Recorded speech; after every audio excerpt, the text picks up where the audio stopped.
ఉన్నది. భర్త పాదాలు పట్టుకొని కలకల కలకల కన్నీరు తీసింది రుక్మిణి దేవి. భార్య మాటలు విన్నాడు రుక్మంగ మహారాజు ఏమన్నాడు?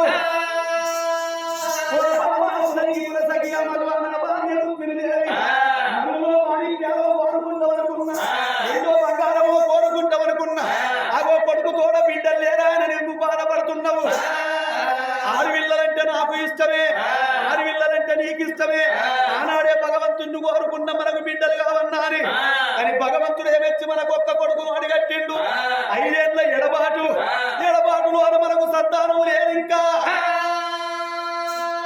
నీ మాట నేనెందుకు కాదంటనే రుక్మిణీదేవి. ఆడదానికి సంతానం కావాలంటే పూర్వజన్మ సుకృతము కావాలి. పూర్వజన్మ సుకృతాన పుణ్యము కొద్ది పురుషుడు, దానము కొద్ది పిల్లలు అవుతారు.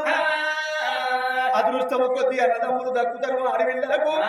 ఓ బామా రుక్మిణీదేవి, ఆడదానికి సంతానం కావాలంటే, ఆడదాని కడుపు వంటనంటే భర్తది ప్రేమ ఉండాలి, భగవంతుడు వరం ఇయ్యాలి. భగవంతుడు లేకపోతే సృష్టి లేదు, పంచభూతాలు లేవు, మీద ఆకాశము లేదు, కింద భూమి లేదు, మధ్యలో మనము లేవు, చెట్లు లేవు, గుట్టలు లేవు.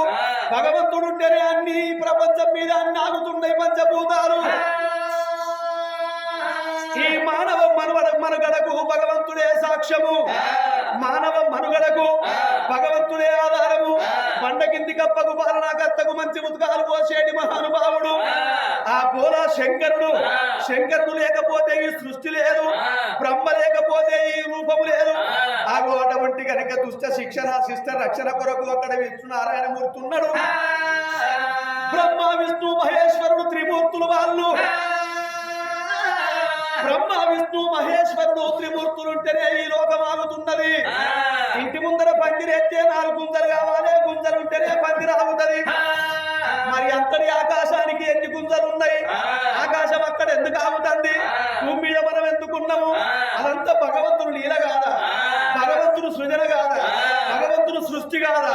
అందుకొరకే భగవంతుడు ఉన్నాడు, దేవుడు ఉన్నాడు, ఉదయం ఉన్నది, భూత ఉన్నది, మంత్రం ఉన్నది, యంత్రం ఉన్నది, చెట్టు ఉన్నది, గిరి ఉన్నది. అన్ని ఉన్నప్పుడే ఈ లోకం ఇట్లున్నది.